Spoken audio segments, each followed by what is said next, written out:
Welcome back to the third segment of today's astro Gyan episode. आज के हमारे इस एपिसोड में हम बुध ग्रह को लेके, बुध प्लैनेट को लेके 10वां हाउस, 11वां हाउस, 12वां हाउस में मेल और फीमेल के लिए क्या वो सिचुएशन हो सकती है, क्या मैसेज हो सकता है, ये बात आज हम फाइनल करके रहेंगे। अच्छा, तो पंडित जी, जैसा मैंने बताया कि इस एपिसोड में हम 10th house, 11th house, 12th house की बात कर रहे, तो मेल के बारे में तो बात हो चुकी है। अब फीमेल पे जाते हैं और फीमेल पे 10th house, 11th house, 12th house में बुध की पोजीशन हो तो क्या हो सकता है?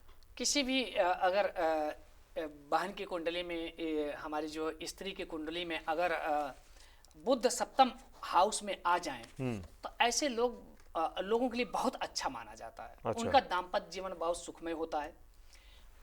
धर्म के प्रति सत्कर्म और बुद्धि युक्त होते हैं। Very good. सत्कर्मों में वो लोग लगे रहते हैं। बुद्धि उनकी बहुत प्रखर होती है और उनका दाम्पत्य जीवन बहुत ही अच्छा माना जाता है। वो अपने जो उनके पति होते हैं उनको बहुत चाहते हैं, बहुत प्रेम करते हैं। तो सप्तम हाउस में अगर बुध विद्यमान है किसी भी स्त्री की कुंडली में, तो बहुत ही बेहतर है, बहुत अच्छा माना जाता है। सत्कर्म और बुद्धि से युक्त लोग होते हैं और जीवन में सुखी रहते हैं। बहुत ही अच्छी बात। चलिए ठीक है, तो ये बात हो गई 10th हाउस को लेके। अब चलते 11th हाउस यानी कि 11वां हाउस। जैसे मैंने बताया कि जो 11th हाउस है वो लाभ स्थान कहा गया है। तो बुध अगर किसी भी बहन की कुंडली में, किसी भी स्त्री की कुंडली में आ जाते हैं, तो ऐसे लोग सुलाभा, मतलब उनको बहुत सारे लाभ प्राप्त होते हैं, लेकिन अच्छे तरीके से।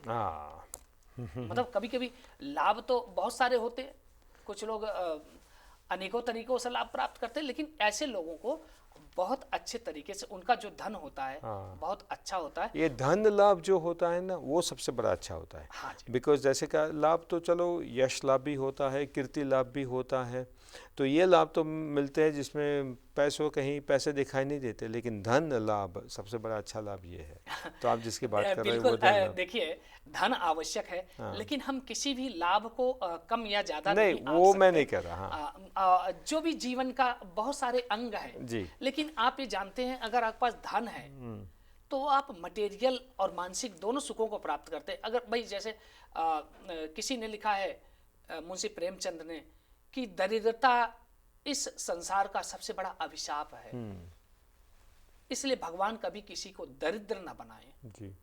तो धन अगर हमारे पास होता है तो हम अपने जीवन को तो बेहतर बनाते ही हैं। दूसरा, बहुत सारे धर्म के कार्य करते हैं।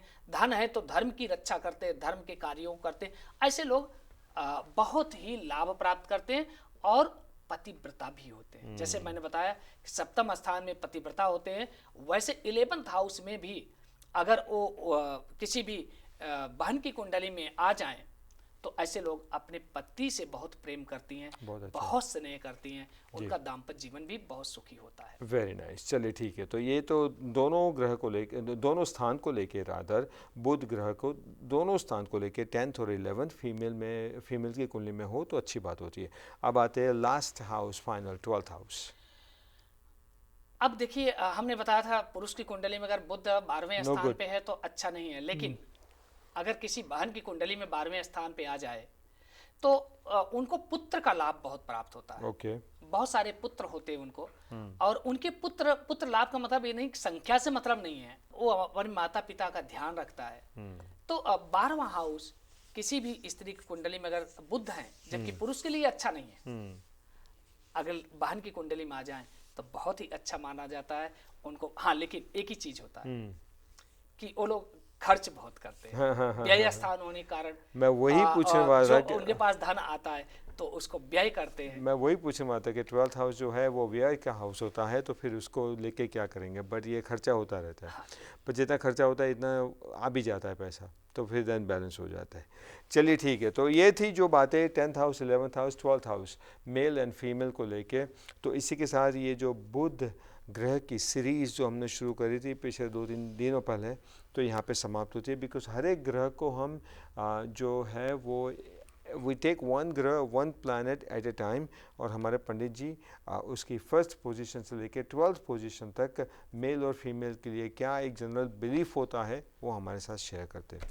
पंडित जी, मैं क्या बताऊँ, आपका मैं धन्यवाद तो करना चाहूँगा, और मुझे ये बुध प्लैनेट को लेके कुछ ये पूछना था कि मुझे ये बताओ कि उसकी रेमेडीज भी तो होती होगी ना कहीं हाँ ना जी, कहीं पे कुछ ना कुछ हेल्प करने के लिए। बिल्कुल बुद्ध कोई भी ग्रह किसी स्थान पे क्यों ना हो, हम ज्योतिषी उपाय को द्वारा वास्तु को ठीक करते हुए अपने वास्तु और ज्योतिष को अगर हम ठीक करें, अपने कर्मों को सही करें, मंत्रों के द्वारा, रत्नों के द्वारा हम किन्हीं भी परिस्थितियों को बदल सकते हैं।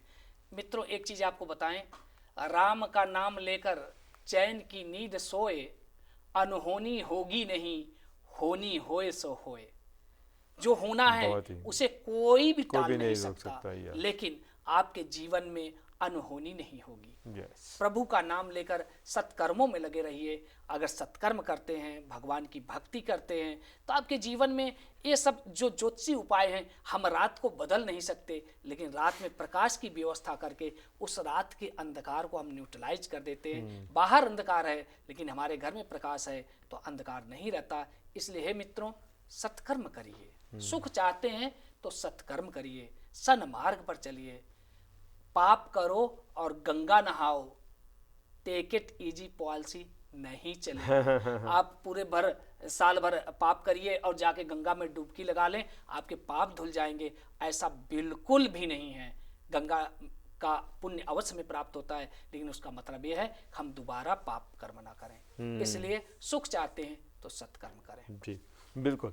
इसी के साथ यहाँ पे आज का ये एपिसोड समाप्त होता है। Viewers, like to remind you again that if you have any question astrology related, make sure that you give us all the birth details and send us an email astrogyan@tvasiausa.com।